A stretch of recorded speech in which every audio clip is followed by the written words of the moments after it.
Hello everyone, welcome to Pooja mini vlog. ಇದು Wednesday evening vlog ಆಗಿರುತ್ತೆ.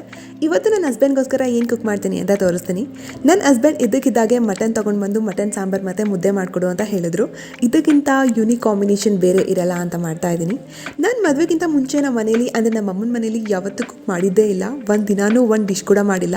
ಆದರೆ ಮದುವೆ ಆದಮೇಲೆ ಇಷ್ಟು ಬೇಗ ಕಲ್ತ್ಕೋತೀನಿ ಅಂತಲೂ ಕೂಡ ಅಂದ್ಕೊಂಡಿದ್ದೆ. ನಾನು ಸಿಂಪಲ್ ಆಗಿರೋ ಗ್ರೀನ್ ಮಸಾಲ ಯೂಸ್ ಮಾಡಿಕೊಂಡು ಅಡುಗೆ ಮಾಡೋಣ ಅಂತ ಅಂದ್ಕೊಂಡೆ.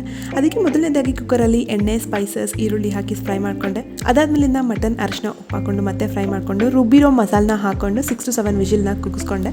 ನಾನು ಅಡುಗೆನ ಅದ್ಭುತವಾಗಿ ಮಾಡ್ತೀನೋ ಇಲ್ವೋ ಗೊತ್ತಿಲ್ಲ, ಆದರೆ ನಾನು ಹೆಲ್ತಿಯಾಗಿ ರುಚಿಯಾಗಂತೂ ಮಾಡ್ಕೊಡ್ತೀನಿ. ಆದರೆ ನನ್ನ ಹಸ್ಬೆಂಡ್ ಯಾವತ್ತಿಗೂ ನಾನು ಮಾಡಿರೋ ಅಡುಗೆ ಚೆನ್ನಾಗಿಲ್ಲ ಅಂತ ಹೇಳಿದ್ದೇ ಇಲ್ಲ. ಮದುವೆ ಆದ ಹೊಸದ್ರಲ್ಲಿರ್ಬೋದು ಅಥವಾ ಈಗಲೂ ಅಷ್ಟೇ, ಮಾಡಿದ ಅಡುಗೆಯಲ್ಲಿ ಉಪ್ಪು ಜಾಸ್ತಿ ಇದೆ, ಖಾರ ಕಡಿಮೆ ಇದೆ ಅಂತ ಹೇಳಿದ್ದೇ ಇಲ್ಲ. ಪ್ರಾಬಬ್ಲಿ ಈ ವಿಷಯಕ್ಕೇನೆ ನನಗೆ ಕುಕ್ ಮಾಡೋದ್ರಲ್ಲಿ ಸ್ವಲ್ಪ ಜಾಸ್ತಿ ಇಂಟ್ರೆಸ್ಟ್ ಬಂದಿರ್ಬೋದೇನೋ. ನಾನು ಮಾಡೋ ಮುದ್ದೆ ಅಂದರೆ ಎಸ್ಪೆಷಲಿ ನನ್ನ ಹಸ್ಬೆಂಡ್ಗೆ ತುಂಬ ಇಷ್ಟ. ಯಾಕಂದರೆ ನಾನು ಜಾಸ್ತಿ ಗಟ್ಟಿಯಾಗಿ ಮಾಡಲ್ಲ, ತೆಳುವಾಗಿ ಗಂಟಿಲ್ದೆ ಮಾಡ್ತೀನಿ ಅಂತ. ಈ ಮುದ್ದೆಗೆ ತುಪ್ಪ ಹಾಕ್ಕೊಂಡು ಮಟನ್ ಸಾಂಬಾರು ಜೊತೆ ಸರ್ವ್ ಮಾಡ್ತಿದ್ರೆ ಜಸ್ಟ್ ವಾವ್ ಅನಿಸುತ್ತೆ. ನೀವು ಕೂಡ ಟ್ರೈ ಮಾಡಿ and keep watching my YouTube channel. Thank you so much.